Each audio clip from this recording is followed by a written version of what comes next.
so these next few weeks of Lent, we will be talking Jesus' talk as Jesus walks his walk to the cross. The talk that we will be talking through is the Sermon on the Mount, perhaps the greatest compendium in one spot of all of Jesus' teachings. Now, everything in Matthew's gospel that is important seems to happen on a mountain. And I think there's a statement in that. Probably goes all the way back to the time when we assumed that God was surely very literally up, and so that the further up you went, the closer you would get to God. Luke is the only other gospel that has any of the Sermon on the Mount material. It's quite a bit less, and instead of having 9 or 10 Beatitudes or blessings, Luke only has 4, and then there are 4 corresponding woes that go with it. So there's blessed are the poor, and woe to you rich, etc., etc. His is called the Sermon on the Plain, rather than on the Mount. And actually, historically, it probably makes a little more sense to be on the plain than on the Mount. So here in this sanctuary, I get to stand up on the chancel area, right? It's a little bit of a mount, and you all are down there. But normally in the ancient world, and for Jesus' teaching, you would use more of the amphitheater approach, right? You would have the person speaking down below, and you would have the audience up above. That's why those ancient amphitheaters work so well for drama and things. It's why Jesus oftentimes would preach from a boat. He would go out on the water, and the people would be all up on the hillside on the shore, and his voice would carry over the water, and everybody would be able to hear. So it actually makes more sense that if Jesus really wanted everybody to hear this message, that it would be more on the plain than on the mount. So like our disciple folks are learning by now, usually if something doesn't make historical sense, you need to ask yourself the question, so how does this make theological sense? In other words, what is the author trying to tell me by placing something that doesn't seem to fit? We already talked about the mountain being the place where in Matthew's gospel everything happens that's important. So that's one piece. But I think there's an even greater piece. The author of Matthew's gospel wants us to see Jesus as the new Moses. Here's Moses, and there's this continuum, and we get to Jesus. And the whole book is laid out that way, so that we see that continuity between Moses and the law and Jesus and the new covenant. So for instance, Matthew's gospel is the only one that has the story at the Nativity where Herod slays the innocents, and Mary and Joseph and Jesus have to flee where? To Egypt. Doesn't happen anywhere else in the Bible, just that one place in Matthew. Flees to Egypt, King Herod dies, and they come back. Who else came out of Egypt? Moses. All right, we got Moses stuff going on. Moses is traditionally attributed for having written the first 5 books of the Bible. Sometimes we call it the Pentateuch, sometimes we call it the Torah. We know that scholarly-wise there's no way that Moses wrote all 5 of those books, but that's kind of the attribution. And so Matthew lays out his gospel in 5 separate, very easily discerned discourses to model Genesis, Exodus, Leviticus, Numbers, and Deuteronomy. Make it look like Torah. In Exodus, when Moses goes to receive the law, he goes up a mountain, either Sinai or Horeb, whichever translation you want to use. He goes up the mountain alone, right? The people can't even come near the mountain, right? Stay away from the mountain. And he gets these 10 commandments. Threw that in for you guys. And brings them down to convey. Sermon on the Mount, Jesus goes up the mountain. he doesn't have to go up alone now, right? He takes, and at this point, he doesn't have all 12 of his disciples. He's only called 4 of them so far. Peter, Andrew, James, and John, takes them up, and there are others from the crowds that kind of follow to over here. And it's from the mountain that Jesus reinterprets the law.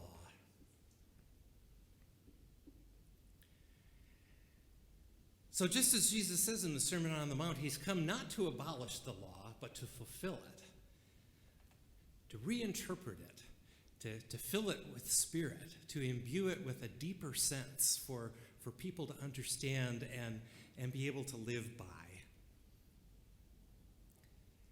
And instead of starting off the law with 10 commandments, thou shalt not, he starts his reinterpretation of the law with blessings, with promises. We make a big mistake if we read the Sermon on the Mount as being a whole new list of commandments. They aren't what God insists from us, but what God intends for us. Does that make sense? So, for instance, it's not, thou shalt be poor in spirit. No, it's blessed are the poor in spirit. Who are the poor in spirit? Those who recognize their dependence upon God and upon each other. Sometimes it's hard to do that, isn't it? Especially for those of us who like to think of ourselves as capable, self-sufficient human beings, to acknowledge our dependence upon God and upon other people. David, do you mind if I share our story? All right. I was going to make sure ahead of time, but I can do it right. Our theologian, Dave Fairchild, was talking with Ralph and then talked with me later on. He said, earlier in my life, I was always able to do for others, and I enjoy being able to do that. And now at this particular juncture of life, when the tables are turning and I'm needing to receive, it is more difficult. And yet, he relayed a sermon from, was your home church in Flint? Where the pastor lifted up how important it is for us to be able to be good receivers so that other people can be on the giving end. And you've been able to find in that, I would think, what a blessing that can be. Is that a fair characterization? Yeah. I think I've shared with you the story before that my grandma and grandpa Wick never had a whole lot of money. And my dad, when he got his job at Ford and was making better money than anybody in his family had ever made before, he always felt like he needed to be supportive of his parents. And Grandma and Grandpa would want to take us out to breakfast every so often. And my dad would insist on paying, even though they really wanted to give. And my dad had good intentions, but even as a young 9-year-old kid, I realized how deeply Grandma and Grandpa needed to be able to do that. So I covenanted with my grandmother to take the money from her and slip it into my dad's suit coat pocket so he didn't know. And that always made my grandparents feel good. And I still remember there would be the occasional Sunday. Usually we would go out for some kind of meal after church on Sunday. And my dad would say, I don't think we're going to be able to do that this week. We're running a little low. And he'd go to stick his hand in his suit jacket pocket, and there would be magic money. And we could go. Blessed are the poor in spirit, those who recognize their dependence on God, their dependence on God's people, and can see that as a blessing. The opposite of that is Jesus' words in Revelation to the church at Laodicea, when he says, you in this church of Laodicea, you say, I am rich, I have prospered, and I need nothing. But you do not realize that you are wretched, pitiable, poor, blind, and naked. Blessed are the poor in spirit. Blessed are those who mourn, for they will be comforted. We don't need a command, thou shalt mourn, do we? Oh, for heaven's sakes, we don't. There are too many things all around us to mourn. Whether it's our own loss of loved ones or broken relationships or mistakes from our past that we grieve and want to move forward on, or whether it's all the overwhelming things going on amongst our friends here at church, in the community, and across the globe. There is plenty to mourn. How on earth are we blessed to mourn?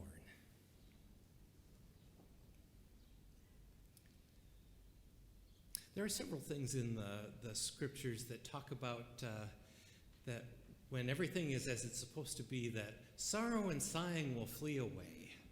Be no more crying, no more tears. And that's a lovely sentiment. But I will be honest with you, I don't believe that, and I don't want to believe that. I can't imagine that even the next life is without its sadness, at least if I get there and am conscious about how the rest of my family is mourning my loss, how, if I still love them, can I help but, even in heaven, feel sad for them? If you can't mourn, it means you never loved. The more you mourn, the more compassion you have had, the more attachment you have known.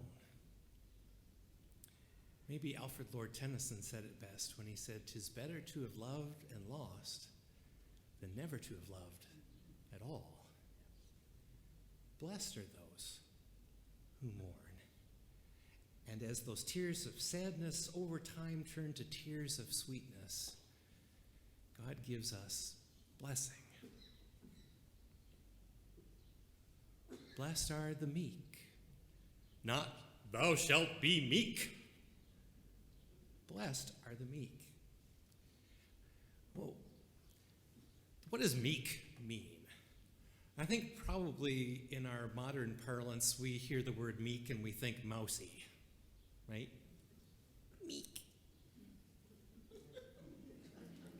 Did you like that? I didn't write that in there. That just kind of happened. So how do I know that meek doesn't mean mousy? Well, first of all, neither the Greek nor its Hebrew equivalent means that. But even more so, the two people in Scripture to which the word meek is attributed are Moses and Jesus. Not exactly mousy people, right? Moses was one who carried the authority of God before Pharaoh and said, "Let my people go." That doesn't sound very mousy. And yet it says right there in the book of Numbers that Moses was a meek and gentle man.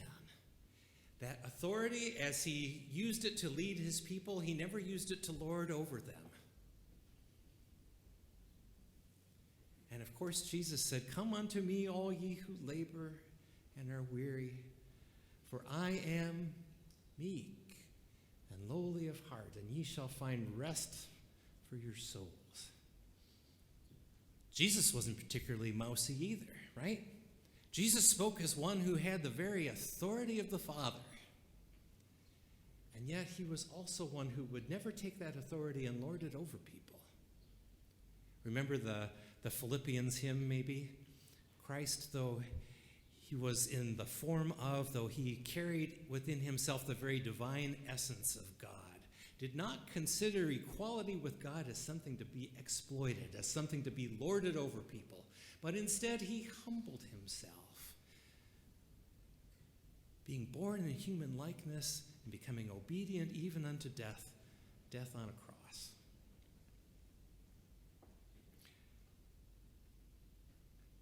And Jesus lived that as an example for his disciples, right? He said to them, you know, the Gentiles, they take their authority and they lord it over each other. It's not to be that way with you. No, You are to be meek and gentle and humble of heart and use that authority that God has given to lead for the common good. Blessed are the meek. Blessed are those who hunger and thirst for righteousness, for they will be filled, restored to right relationship, given justice. Tzedakah. God intends that they be delivered from their hunger, delivered from injustice, not merely given a chance to figure it out, not merely given a fair shake, but actually delivered. God doesn't say to Moses, I'm going to distract Pharaoh for you while you make a run for it. No, God says, I will deliver you from Pharaoh. God doesn't hand Daniel a stick and a whip and say, take a crack at taming those lions in the lion's den, will you? No. God says, I will deliver you from the lion's den. Years later, African-American slaves in this country will take that story and turn it into the spiritual, didn't my Lord deliver Daniel, and apply it to themselves.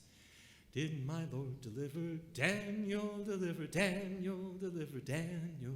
Didn't my Lord deliver Daniel? Then why not every man? He delivered Daniel from the lion's den, Jonah from the belly of the whale, and the Hebrew children from the fiery furnace. Then why not every man? Why not everyone?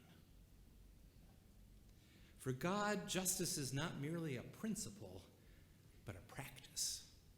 Not an axiom, but an action. God's justice isn't about some feeble sense of fairness. Fairness is for 4-year-olds, admit it, right? It's not fair. God's justice isn't about fairness, it's about God's faithfulness. Right? You remember the story of the prodigal son, right? That the older son at the end, it's not fair. Right? I never got a big dinner and a fatted calf. The loving father in the parable was way nicer to the older son than I would have been. I still get disgusted with him every time I read it. God wasn't worried about fairness. God was worried about faithfulness, about delivering both his sons. The younger son, obviously from his destitution, but the older son also from his grievance and his ingratitude. There's the parable of the workers in the vineyard, right? Oh, you remember that, right? There are a whole bunch of people waiting in the marketplace, and the owner of the vineyard comes and hires a few to start the day, realizes further along that's going to need more laborers, comes back a few hours later. This happens multiple times. Even toward the end of the day, when there's only about an hour left, the rest of the folks who are there in the marketplace, the owner hires the rest of them to do. And then it comes time to hand out the paychecks. And those last folks come first, and they get their denarius, their daily wage. And as it goes through from last to first, everybody gets their denarius. And there are some of the folks at the beginning of the day who say, that's not fair, exactly. Right.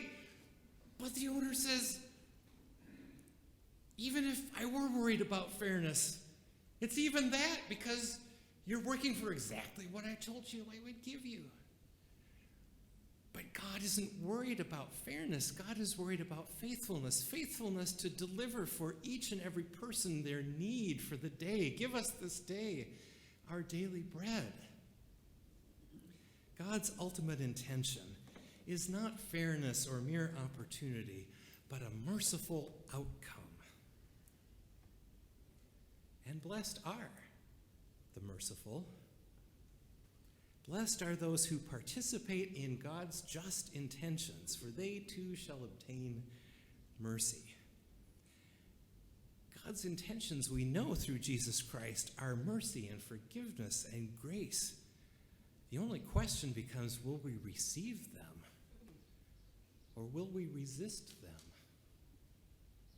Will we be conduits of that mercy to other people, or will we choose to be gatekeepers, deciding who we find deserving and who not? Hopefully that's a rhetorical question. Blessed are the pure in heart, those who aren't distracted by pride and power and possessions, those who can set aside worldly concerns when it's necessary to attend to the better part. Now, sometimes there are definitely things that we just should not be concerned with at all in terms of worldly things. And that's easy. That's easy to decide which things are just, we shouldn't be messing with that and we need to attend to the right stuff. Where it really gets difficult is where there are things that we do need to attend to and that in certain circumstances are important, but there are also times and places where we need to set them aside. I think that's the Mary Martha story, don't you? Martha gets a bum rap as though somehow the preparing the dinner and all the other things that she's doing is bad. They are not bad. She is doing a good service. She's using her own gifts to do what she knows to do. But when the instance comes in the story where Jesus is nearing the end of life, when Jesus needs friendship more than he needs food, he says to Martha, Martha, Martha, you're worried about all this stuff. Lay it aside for now, will you?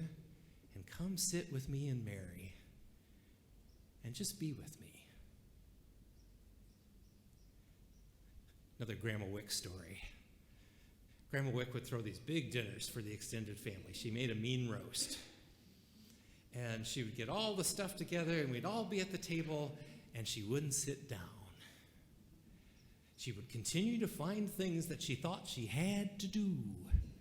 And we'd keep hollering, Grandma, or Mom, or the in-laws would yell, Marion! And still she wouldn't come until finally my Aunt Val would threaten, we're going to start putting food on your plate and you know we're going to give you too much. It was all the preparations she had done were great, it was necessary, it was needed, but there came a time where she just needed to come sit at the table because that's why we were there. And if I needed some chocolate milk as a kid, then I should just go get it myself. There are almost always temporal things to attend to, but the pure in heart will know when to lay aside these things to attend to relationship, reconciliation, recreation, resting in the company of others, or reaching out to them. And they will know, too, when to lay aside their own self-interests and their impulses in order to become peacemakers. Blessed are the peacemakers. For in learning how better to be a sister or brother to others, they will also learn how to become better children of God. Lastly, the Beatitudes mention those who are persecuted. This is certainly not, let me say it again, this is certainly not a commandment. Thou shalt go get persecuted. Although there are some of our clergy colleagues, I think, right, brother, who seem to think that that's what they need to do. I have friends with whom I totally agree with them theologically, and yet they insist almost on purpose in rubbing their congregation the wrong way because they feel like if they're not getting persecuted, they must not be prophetic enough. Really? There's plenty of persecution in just reading the gospel straight like it is, because it rubs the world the wrong way. Doesn't require any extra work. If we're trying to live the right way, we will be persecuted without looking for it. But blessed, says Jesus, are those who endure that. Because when persecution comes, I will bless you. He says, I will be with you. I will deliver you. I've done it before. I will do it again. Indeed, if we walk with Jesus on this Lenten journey, he will show us a way we can follow, a truth we can believe in, and a life that, for all its trials and tribulations, still is ultimately a blessing. Thanks be to God.